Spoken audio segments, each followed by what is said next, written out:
누가복음 11장 45절부터 54절까지 읽겠습니다. 하나님 말씀 읽을 때에 한 절씩 교독하겠습니다.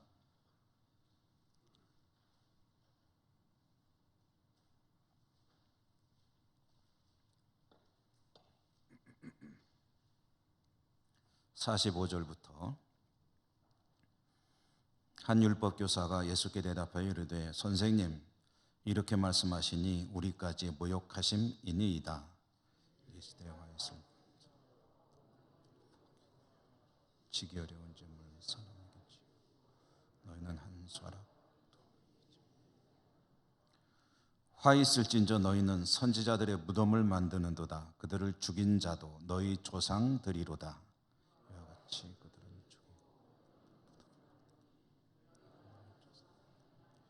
증인이 되어 옳게 여기는도다. 그러므로 하나님의 지혜가 일렀으되 내가 선지자와 사도들을 그들에게 보내리니 그 중에서 더러는 죽이며 또 박해하리라 하였느니라.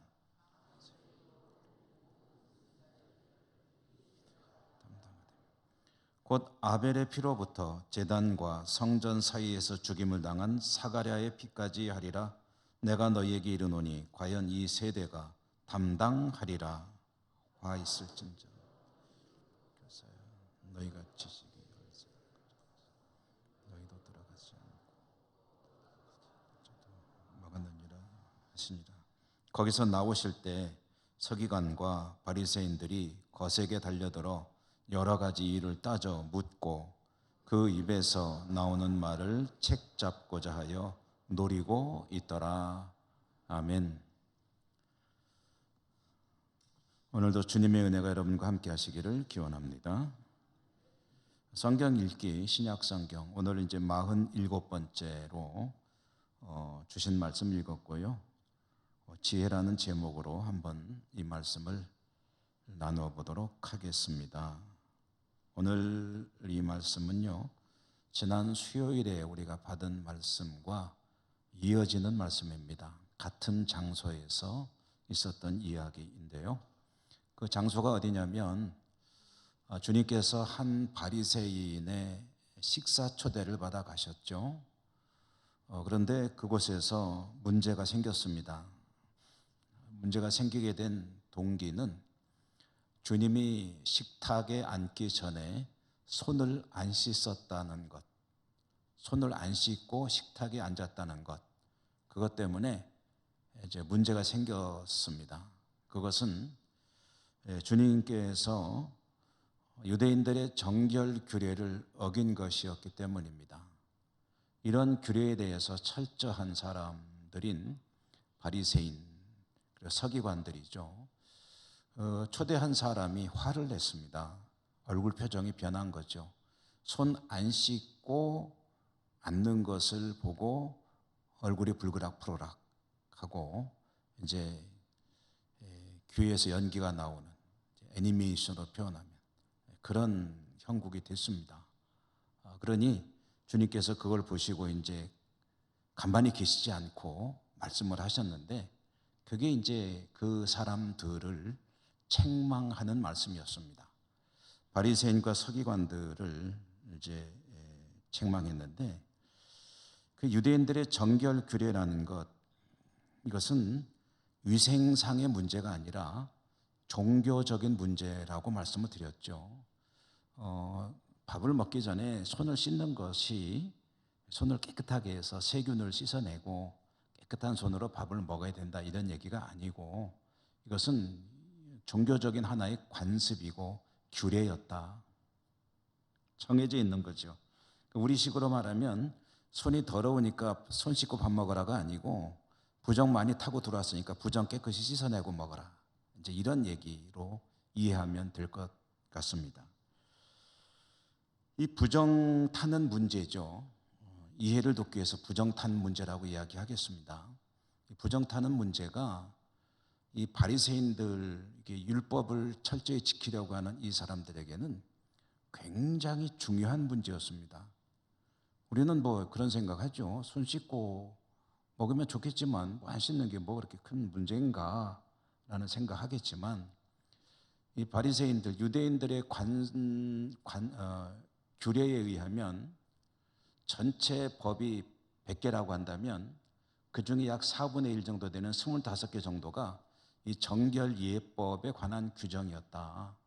그러니까 이 정결에 관한 것에 대해서 유대인들이 얼마나 무겁게 여기고 중요하게 여기고 또 집착하는지를 알 수가 있습니다.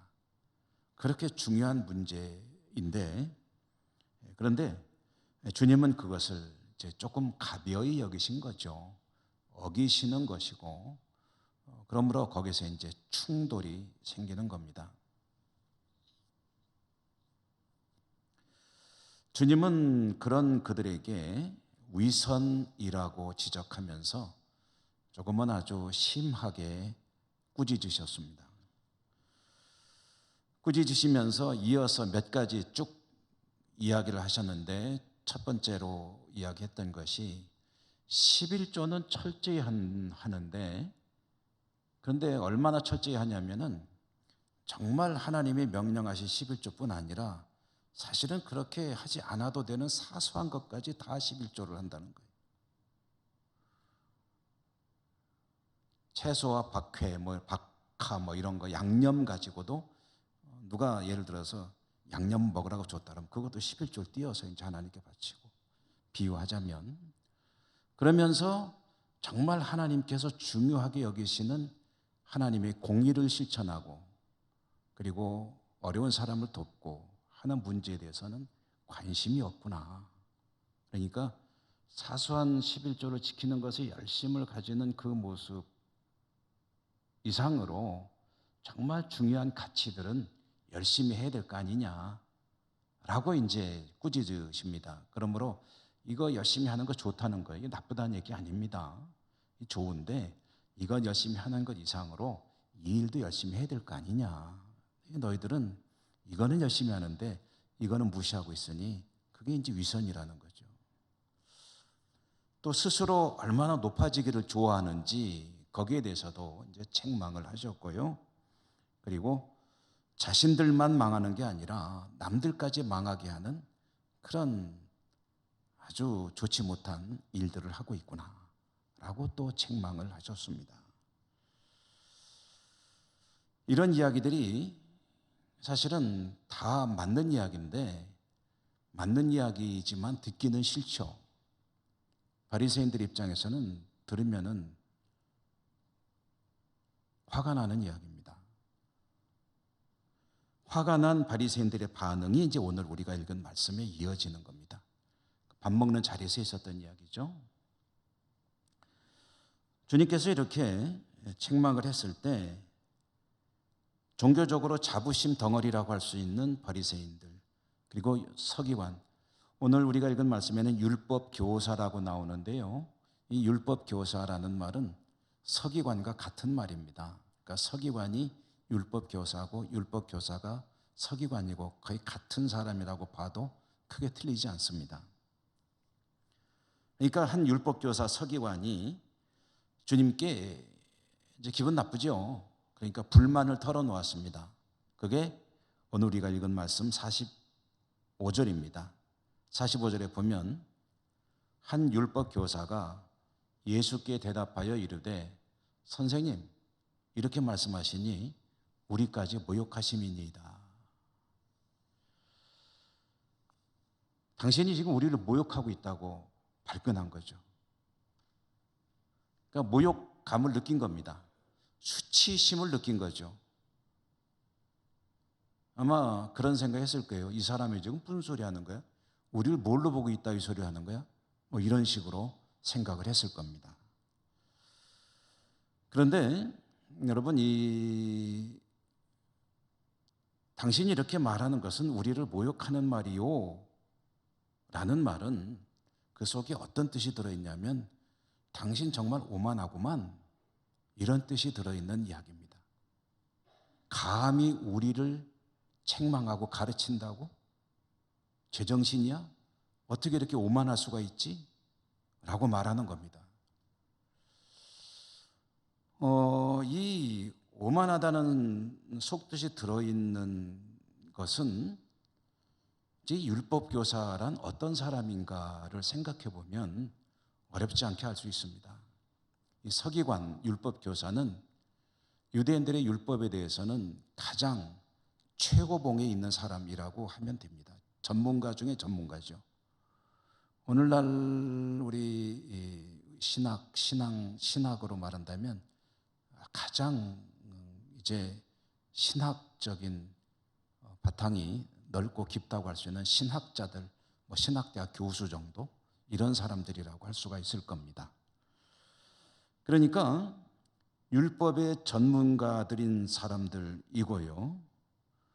그들이 가장 중요하게 여기는 율법 중에 하나인 정결 규례를 주님이 이제 가볍게 여기면서 어겼거든요. 그러니까 거기에 대해서 문제를 삼는 것은 율법 전문가로서는 당연한 일일 것입니다. 그런데 주님께서 그 규례를 아주 가볍게 여길 뿐 아니라 문제 삼는 사람들의 태도도 좋지 않게 보시며 그런 지적을 받았으면 좀 받아들여야 되는데 오히려 자기들을 가르치고 있고 그리고 신랄하게 비판하면서 책망하고 있거든요. 이것은 율법의 최고봉이라고 스스로 자부하는 자신들이 볼 때는 도대체 그럼 당신이 우리보다 더 높다는 거냐? 오만하기 짝이 없구만. 이런 의미를 가지고 주님을 바라보는 것이다. 여기에는 이런 뜻이 들어 있습니다. 여러분, 율법 문제에 대해서 그게 잘 지켜지고 있느냐 아니면 잘못되고 있느냐 해석을 한다거나 적용을 한다거나 할 때 가장 그것을 정확하게 할 수 있는 사람이 누구냐면은 율법 교사들이란 말이죠. 그런데 그 율법 교사들을 만약에 잘못했다고 지적할 수 있는 사람이 있다면 그 누구겠습니까? 말이 좀 어려운가요? 그러면은 좀 비유로 이렇게 말해보죠. 국어 문제에 대해서 이거 정말 좀 어떤 문제가 있을 때 가장 권위 있는 해석을 내놓을 수 있는 사람이 누구겠습니까? 국어에서 가장 권위로 인정받는 어떤 국어학자나 그런 사람이 되겠죠. 수학 문제를 가지고 그랬다 그러면은 또는 만약에 이제 법률 문제를 해볼까요? 법률 문제에 대해서 뭔가 좀 어떤 어려운 문제가 있을 때 그거를 해석하고 어떤 답을 딱 내놓을 수 있는 권위를 가진 사람이 누구겠습니까? 우리나라 같으면 헌법재판소 이런 데가 되겠죠. 그러니까 유대인들의 율법에 대해서 이게 옳으냐 그르냐 또는 어떤 의미냐 어떻게 적용해야 되느냐 이런 것들을 가장 권위 있게 내놓을 수 있는 사람이 누구냐면은 율법 교사죠. 서기관입니다. 그런데 그 서기관이 만약에 틀렸을 경우 그 틀렸다고 지적할 수 있는 사람이 있다면 그게 누구냐는 거죠. 있습니까? 그래도 어려운가요? 제 말이? 이해가 되시죠? 율법 전문가들인 율법 교사들에게 율법에 대해서 가르치고 당신들 위선이야, 틀렸어, 이거는 이런 거야, 그렇게 하면 안 돼 라고 말할 수 있는 사람이 있다면 그게 누구냐는 거죠. 없습니다. 사람은 없어요. 근데 누가복음에서 지금 그 이야기를 꺼내고 있습니다. 그럼 이게 지금 무슨 얘기를 하고 싶은 거냐 하는 거죠. 율법에 대해서 서기관들과 토론을 하거나 어떤 문제 제기를 하거나 틀렸다고 지적하거나 당신들 아니다라고 가르치거나 할 수 있는 사람은 아무도 없습니다.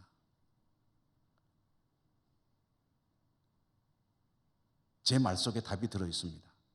사람은 없습니다. 그럼 누가 남습니까? 예? 하나님이 남는 거죠. 하나님. 왜 그렇습니까?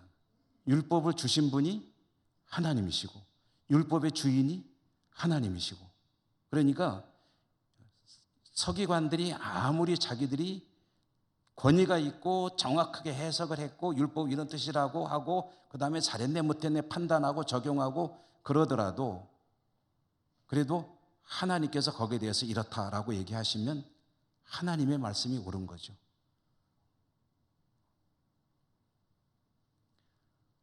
지금 그 이야기를 누가복음이 들려주는 것은 무슨 뜻이겠습니까?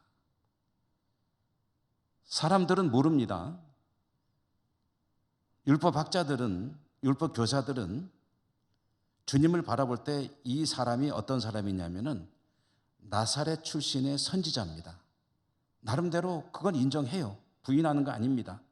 이 사람의 권위를 인정해주고 능력을 인정해주고 나름대로 인정받을 만한 부분이 있습니다. 그렇지만 율법 문제를 가지고 왈가왈부할 수 있는 사람은 아니에요.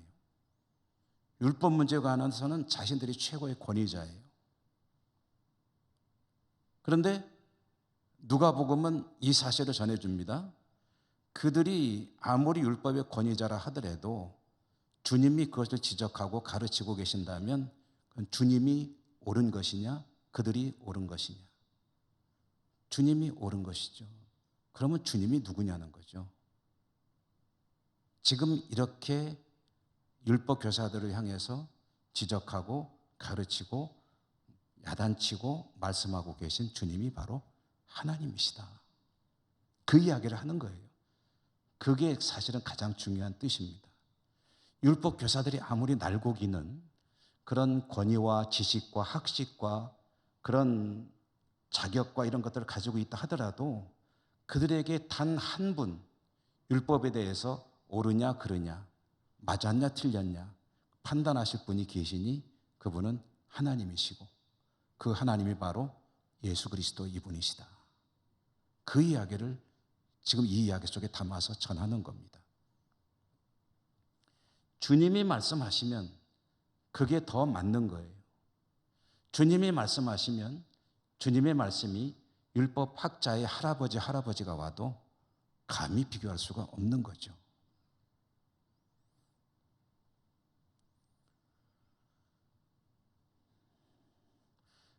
율법 교사나 바리새인 이 사람들은요, 지금 그걸 모르니까 화를 내는 거예요. 당신이 뭔데? 라고 덤벼들기도 하고 화를 내지만 누가복음을 통해서 하나님은 이 누가복음을 읽는 사람들에게 얼마나 웃기냐라고 이야기를 하시는 거죠. 여러분 아무리 권위 있는 신학자라 하더라도 하나님 앞에 가서 하나님 말씀이 틀렸는데요? 이렇게 말할 수 있겠습니까?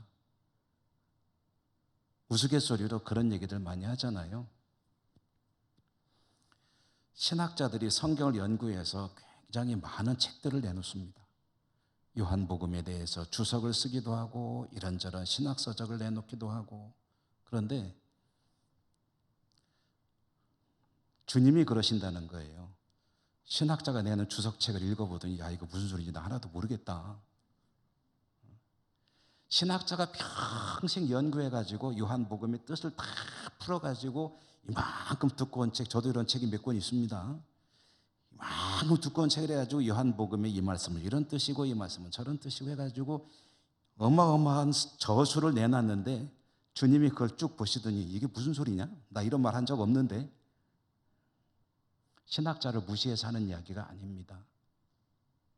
그만큼 주님이 말씀의 주인이시고 주님이 가장 정확하게 하시고 만약에 아무리 전문가라 하더라도 주님이 틀렸다면 틀린 겁니다. 그리고 이 사실을 통해서 사람들은 모두 다 나사렛 출신의 한 사람의 선지자라고 생각하지만 사도 누가는 그 예수 그리스도 그분이 바로 하나님이십니다 라는 사실을 여기서 밝히고 있다는 거죠.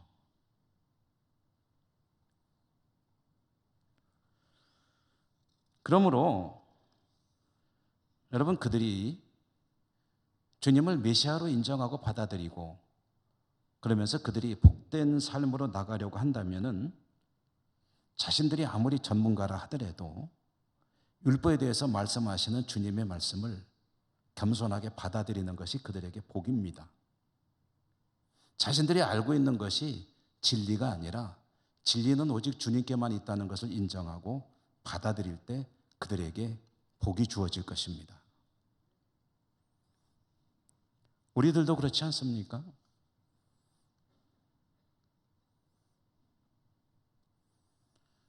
무엇이든지 내가 최고 권위자라고 생각할 수 있습니다. 신학자 얘기를 했는데 신학자뿐 아니라 모든 분야에서 내가 가장 권위가 있는 사람이라고 할 수는 있겠습니다. 그렇지만 그 모든 것의 주인이 하나님이시고 하나님이 주신 것이고, 그러므로 그것이 만약에 하나님 말씀과 대척된다면 하나님 말씀 앞에 자신의 주장을 내려놓고 자신의 생각을 내려놓고 자신의 어떤 신념도 내려놓고 하나님 말씀을 따라갈 때 그것이 복이 될 줄로 믿습니다. 하나님 말씀 앞에서는 겸손해야 한다는 거죠. 그리고 하나님 말씀에 순종해야 합니다. 하나님 말씀을 왜 순종하느냐면요, 하나님 말씀만이 진리입니다. 하나님 말씀이 옳습니다. 내 생각은 그것과 사실은 좀 다르긴 합니다만은 내 생각이 중요한 것이 아니고 하나님의 말씀이 옳습니다. 그러므로 나는 그 옳다는 것에 의사 표현으로 그 말씀을 따라가겠습니다. 이게 순종이죠. 그러므로 순종은 하나님 말씀을 인정하는 것이고 받아들이는 것이고 그 앞에 자신을 굴복시키고 말씀을 높여드리는 그런 자세인 것이겠죠. 사람은 하나님 앞에 하나님 말씀보다 높아지면은 곤란합니다. 하나님 말씀과 자신의 수위를 잘 조절해보고 하나님 말씀보다 내가 높아져 있으면은 빨리 내려가야 돼요. 하나님 말씀 밑에 있으면은 아주 잘하고 있는 거죠. 만약에 하나님 말씀이 여기 있는데 나는 이렇게 눈높이가 올라와 있으면은 참 불행한 일입니다. 하나님 말씀을 내려다보고 있는 거잖아요. 내가 더 높아져 있는 거죠. 율법 교사들이 그랬다는 겁니다. 그들이 사실 주 예수 그리스도가 하나님이라는 것을 그들은 알지 못했지만, 그렇지만 어쨌든 그들은 그런 일을 하고 있었던 것이죠. 모르니까 그랬다 말씀할 수 있겠죠. 그렇지만 사실적으로 볼 때 그들은 하나님보다 높은 곳에 있었습니다.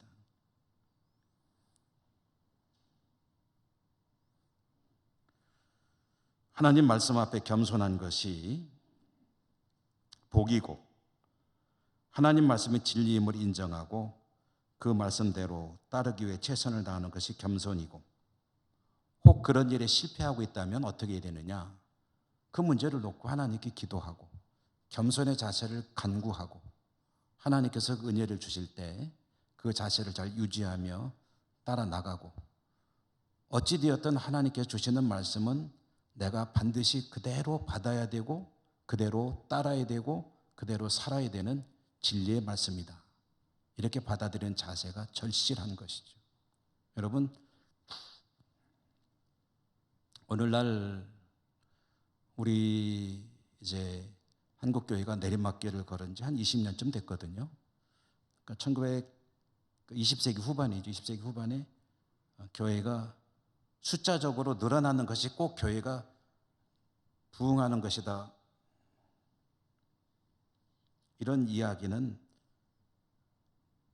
보는 관점에 따라 다르겠죠. 어쨌든 교회가 부흥을 하고 성도들이 늘어나고 교회마다 팽창을 하고 했던 것이 1900년대 말기, 그러다가 정점을 찍고 21세기에 들어오면서 교회는 서서히 하강 곡선을 긋기 시작하고 지금 한 20여 년 지났습니다.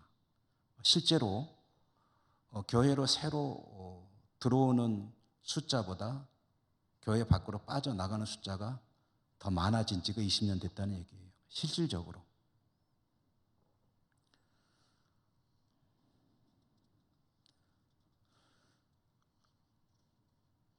그와 함께 20세기 말에 한국교회가 크게 부흥할 때에도 일부에서는 굉장히 우려의 시각을 내놓곤 했습니다. 앞으로 이렇게 가면은 안 된다.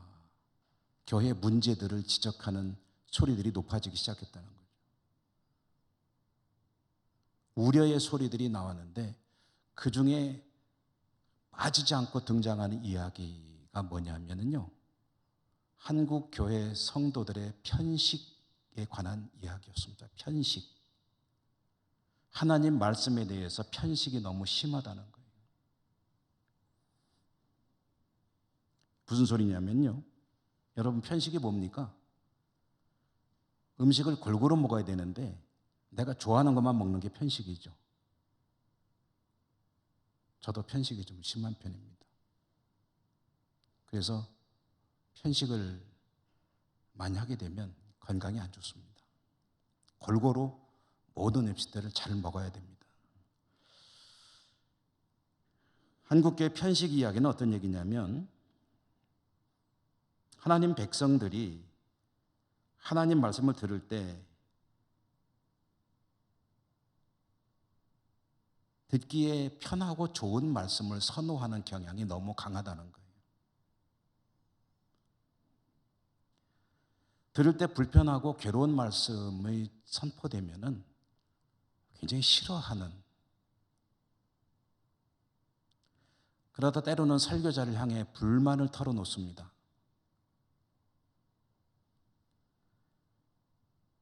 심지어는 시험에 들어서 교회를 떠나는 경우도 있고 신앙을 포기하는 경우도 있고, 그리고 이게 뭐냐면요, 설교자라 하여금 성도들의 구미에 맞는 설교를 해달라는 일종의 압박이에요. 그러면은 설교자는 할 수 없어요. 성도들이 듣기 좋아하는 설교를 할 수밖에 없습니다. 현장이 그렇게 되면. 문제는 누구에게 나타나냐면요, 성도들에게 나타나는 거예요. 편식을 하니까 건강한 교인으로 자라질 못하고 그저 은혜만 구하고 축복만 구하고 하나님을 향한 헌신과 또 이 땅에서 제자로 살아가는 일에는 별 관심이 없는 그런 사람, 성도들이 많아지는 거예요. 다 그렇지는 않죠, 물론. 얼마나 충성스럽고 헌신적인 성도들이 많이 계십니까?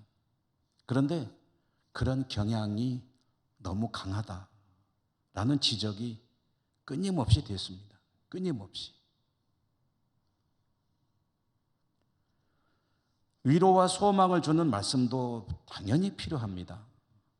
그렇지만 때로는 나의 과오나 또는 나태함이나 착오나 잘못이 있을 때 거기에 대해서 하나님 말씀을 들으면서 가슴이 찔리거나 또는 듣기가 괴로워도 그 말씀도 들어야 되는 거예요. 이런 말씀이 선포될 때 불편해하면서 화를 낼 것이 아니라 좀 전에 말씀드렸죠. 하나님의 말씀이 옳습니다 라고 인정하고 받아들이면 그것도 나를 위한 좋은 양약이 되는 거예요. 나를 위해서 내가 들어야 될 필요한 말씀이므로 하나님이 주시는구나. 내가 나태했구나. 내가 이런 면에서 부족했구나 라고 깨닫고 자신의 신앙을 말씀에 맞춰 나가야 되는데 듣기 싫으네. 그렇지 않아도 피곤해 죽겠는데 교회 와서도 이런 소리 들어야 되나? 그러면서 그 노골적으로 싫은 표시를 하게 되면요, 그럼 설교자들이 설교를 할 수가 없어요. 그러면서 듣기 좋아하는 말만 하게 되고, 그러면은 교회가 어떻게 되겠습니까? 제가 단 음식을 좋아하는데 그래서 저 어렸을 때는 설탕에 밥 말아 먹었습니다. 좀 심했죠? 설탕에 밥 말아 먹고 커피에 설탕을 좀 많이 넣어 먹고 그랬는데 아직까지 당뇨는 없습니다. 건강에 좋을 리가 없죠.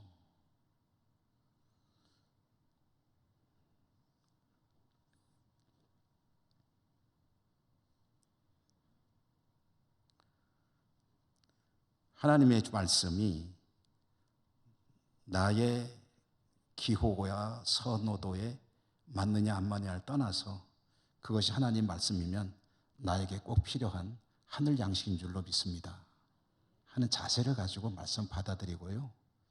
여러분 듣기 싫은 말씀이 들려오면은요 감사함으로 받으십시오. 그게 말씀 앞에 겸손한 자세입니다. 강단에서 말씀을 선포하는 이들이 무슨 감정이 있어서 그러나요? 아니잖아요. 듣기 싫으라고 괴로우라고 그러나요? 아니잖아요. 하나님의 말씀이기 때문에 때로는 어떤 들으면은 좀 마음이 찔리는 이야기도 할 수가 있어요.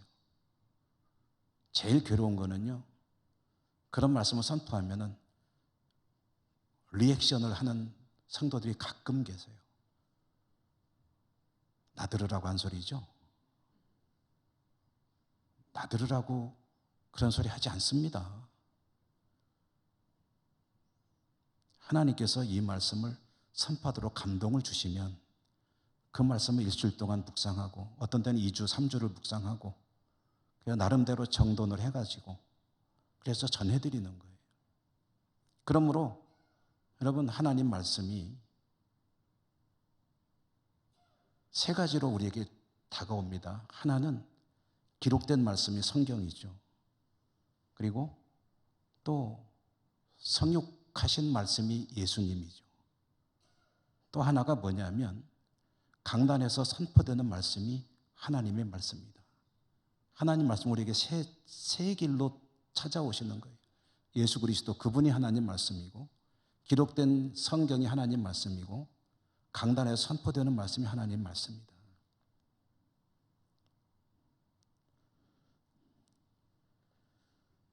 하나님 말씀 앞에 겸손하다는 것은요, 말씀이 반드시 옳다는 것을 전제로 하고 그 말씀을 나에게 주시는 하나님의 음성으로 받아들이고 이것을 받아들이는 것이 나에게 복이라는 것을 또한 믿으며 말씀 앞에 자신을 굴복하고 그리고 말씀대로 살려고 순종의 자세를 가지고 나가는 것, 그것이 겸손이고 그렇게 살아갈 때 그에게 하나님의 능력이 나타나고 말씀의 능력이 또한 나타날 줄로 믿습니다. 다시 본문으로 돌아오죠. 율법 교사가요, 주님의 말씀을 듣고 주님이 오만하다고 발끈했습니다. 율법 교사가 화를 냈지만 주님은 뒤로 물러서지 않았습니다. 세 가지로 그들의 문제를 더하여 지적하셨습니다. 그게 오늘 우리가 읽은 말씀이에요. 세 가지로 서기관들이, 율법 교사들이, 바리새인들이 가지고 있는 문제를 다시 이야기를 꺼내셨는데요. 첫째로는 46절의 말씀입니다. 46절의 말씀의 내용은 뭐냐면 그들은 백성들에게 어려운 질문을 지게 하고 자신들은 손가락 하나 까딱하지 않는다라고 이야기를 했습니다. 이게 무슨 얘기냐면요, 하나님의 율법을 백성들에게 해석해서 가르치는데 너무 어렵게 만들어버리는 거예요. 너무 어렵게.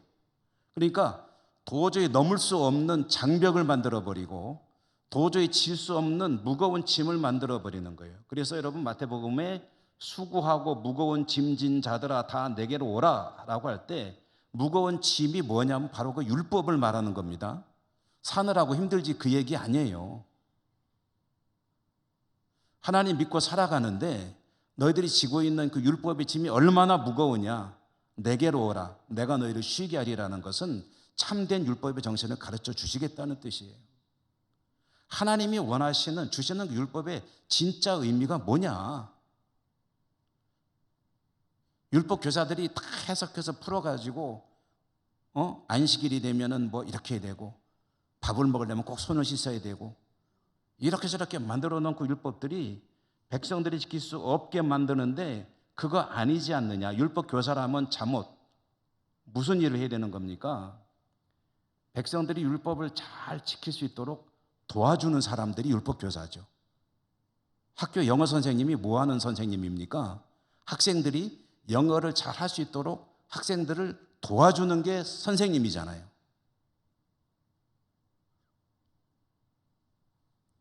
율법 선생이 뭐 하는 사람입니까?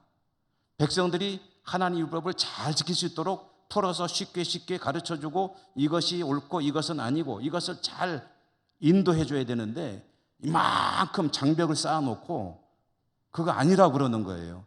너 틀렸어 하고, 그러면서 자신들은 손가락 하나 까딱하지 않는다는 게 뭐냐면은 기준만 높이 세워놓고 그들을 도울 생각도 안 하고 있다는 뜻이에요. 자신들은 모범을 보이지도 않고 가르칠 때 엄청나게 어렵게 가르치고 야단 맞을만 하죠. 둘째로는 무슨 얘기냐면은 하나님 말씀을 바르게 선포하는 선지자들을 너희들이 다 죽여버렸다. 그 얼마나 큰 죄인지를 아느냐라는 이야기도 하십니다. 오늘 말씀 51절에 보면은 사가랴가 죽임을 당했는데 성전과 제단 사이에서 피를 흘렸다라는 이야기가 나오죠. 사가랴가 누구냐면요, 제사장입니다. 제사장인데 이 제사장이 맞아 죽었습니다.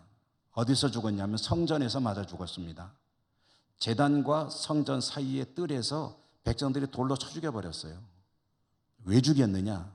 이유가 뭐냐 하면은요, 백성들에게 너희가 왜 하나님의 율법을 안 지키느냐고 지적을 했어요. 그랬더니 기분 나쁘다고 죽여버렸어요. 놀랍죠? 성전이 어떤 곳입니까? 성전은 하나님께 제사를 드리는 것이고 그 백성들이 하나님을 만나는 것이고 제사장은 그 중간에서 하나님과 백성들을 연결해주는 중보자거든요. 그 거룩한 장소에서 백성들이 하나님을 자신들 위해서 하나님께 나아가는 제사장을 기분 나쁘다고 돌로 때려 죽였어요. 지금 주님이 그 이야기를 하는 겁니다. 세 번째로는 마지막 절 52절, 마지막 절이 아니군요. 52절이죠. 52절에 보면은 지식의 열쇠를 가져가서 너희도 들어가지 않고 들어가고자 하는 자도 막았느니라. 그러니까 율법 교사들이 자기들도 행치 아니하고 백성들도 다 망하는 길로 가게 만드는 그런 이중의 과오를 범하고 있다라고 이야기를 하고 있습니다. 이 이야기를 마지막으로 주님께서 53절에 보니까 그 자리를 떠나셨다라고 되어 있죠. 거기서 나오실 때, 이 나오신다는 말씀이 가지는 의미가 여러분 굉장히 중요합니다. 식사하는 자리에 초대돼서 갔고 거기에서 율법교사 바리새인들을 좀 심하게 책망하셨죠. 그리고서 나와버리셨어요. 그게 무슨 뜻이겠습니까? 바리새인 서기관들과 도저히 함께 할 수가 없구나 라고 하면서 그들에게 발에 먼지를 떨어버리고 떠나버리는 주님의 모습, 그것이 53절에 거기서 나오실 때에 라는 말씀이 가지는 의미입니다. 이런 주님을 향해서 바리새인과 서기관들이 가지는 자세도 나와 있죠. 거색에 달려들어서 따졌다고 합니다. 53절에 거색에 달려들어 여러 가지를 따져 묻고, 따졌다는 거죠. 아마 멱살도 잡으려고 하지 않았을까 싶어요. 그 다음에 말을 책 잡으려고 했고 노리고 있었다라고 합니다. 그러니까 주님을 향한 이 바리새인 서기관들의 증오가 한층 더 깊어지는 광경이죠. 이런 그들의 모습이 주님께서 그들을 떠날 수밖에 없는 이유를 잘 설명해 주고 있습니다. 주님이 방향으로 따지면 누군가를 향해서 가실 때가 있고 누군가로부터 떠나실 때가 있죠. 누군가를 향해서 가는 사람이 복된 사람입니까? 아니면 그로부터 주님이 떠나시는 사람이 복된 사람입니까? 주님은 하나님이신데 사람이 되어 이 땅을 향해 오셨습니다. 오신 주님은 죄인들을 향해, 세리를 향해, 부정한 누구든지 이방인들 향해, 사마리아인을 향해 찾아가셨습니다. 그들을 향해 가신 주님, 누구든지 만나기 위해서 가시는 주님인데 이 바리새인과 율법교사에게서는 떠나버리시는 거예요. 그렇게 본다면 이 사람들은 가장 불행한 사람들이라고 할 수가 있겠죠. 여러분, 늘 하나님 앞에 겸손한 하나님의 사람으로 사시고요, 주님께서 늘 여러분을 찾아가시는 복된 성도의 삶이 되시기를 주님 이름으로 축원합니다. 은혜로우신 하나님 감사합니다. 오늘도 복음서 말씀을 읽으며 주님의 아파하는 그런 이야기를 우리가 함께 나누었습니다. 저희들을 향해서는 주님께서 즐거워하시고 기뻐하시는 믿음의 삶이 될 수 있기를 소망합니다. 말씀 앞에 겸손하고 주님의 기쁨이 되는 저희 모두의 신앙과 삶이 될 수 있도록 도우시고 축복해 주옵소서. 예수님 이름으로 감사하고 기도 올리옵나이다. 아멘.